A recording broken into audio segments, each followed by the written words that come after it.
আলাইকুম। এখন আছি হচ্ছে গুয়াংজু এয়ারপোর্ট, চায়না। তো চায়না নিয়ে একটু কথা বলবো আপনাদেরকে। আমি ব্লগার না, শুধু আমার নিজের অভিজ্ঞতা থেকে একটু কথা বলবো। অনেকজনে তো অনেক ভিডিও বানায় করে যে চায়নাতে এই সমস্যা। আসলে ভাই কোনো সমস্যাই না।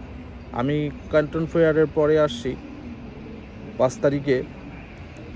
তো আপনাদের কোনো সমস্যাই হয় না, আপনার ইমিগ্রেশনে কোনো ঝামেলাই করে না। আমারও বিজনেস ভিসা ছিল, কোনো প্রবলেম করে নাই, ঠিক আছে। আমি পাসপোর্ট দিয়েছি ইমিগ্রেশন অফিসারকে, সে নগদে সিল মারি দিয়েছে, কোনো প্রশ্ন করে নাই, কোনো হোটেল বুকিং আদার্স, মানে শুধু অ্যারাইভাল কার্ড আর হচ্ছে পাসপোর্টটা দিছি, সে তার মতো কাজ করে আমাকে ছেড়ে দিছে, কোনো প্রশ্নই করে নাই। বিশ্বাস করেন ভাই, মানে আমি নিজের অভিজ্ঞতা এবং নিজের থেকে বলতেছি। আসলে অনেকজনে মিথ্যা কথা বলে, ঠিক আছে, যে চায়নাতে এই প্রবলেম করে, আসলে মানে কোনো প্রবলেমই করে না। আর হচ্ছে আরেকটা, তারা মানে আমার যতটুকু ধারণা, তারা মানে ঘরে বসে ভিডিও করে। যে বাইরা ভিডিও করে, অবশ্যই ঘরে বসে ভিডিও করে। কারণ হচ্ছে কি, আপনার চায়নাতে অনেক কিছু বলে যে দাম কম, এটার দাম কমে, এটার দাম কমে, এটার দাম কম। আসলে ভাই, বাংলাদেশি টাকা আপনি কনভার্ট করে দেখেন, মেলা টাকা দাম।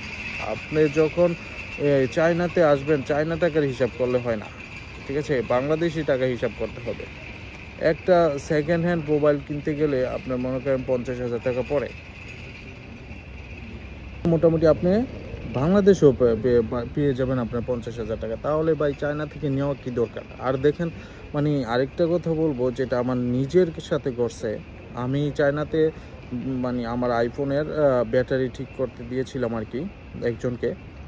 তো ও কী করছে, প্রাথমিক অবস্থায় একটা মানে ওই যে আপনার অন্য ব্যাটারি থেকে নিয়ে বলল যে এটা অরিজিনাল, এটা লাগাই।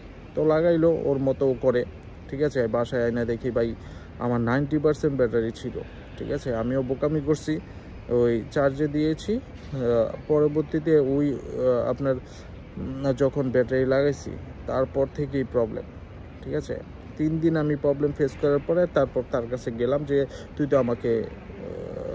তো আমাকে এই অরিজিনাল ব্যাটারি লাগাই দিস না। পরে বললো যে না, আমি অরিজিনাল ব্যাটারি লাগাই দিছি, ঠিক আছে। পরে আমি কই না, এটা যদি অরিজিনাল ব্যাটারি হয় তাহলে আনভেরিফাইড কেন উঠবে, আননোন কেন উঠবে, ঠিক আছে। 100% ম্যাক্সিমাম ক্যাপাসিটি ছিল 100%, বাট ব্যাটারি চার্জ একেবারেই থাকতো না।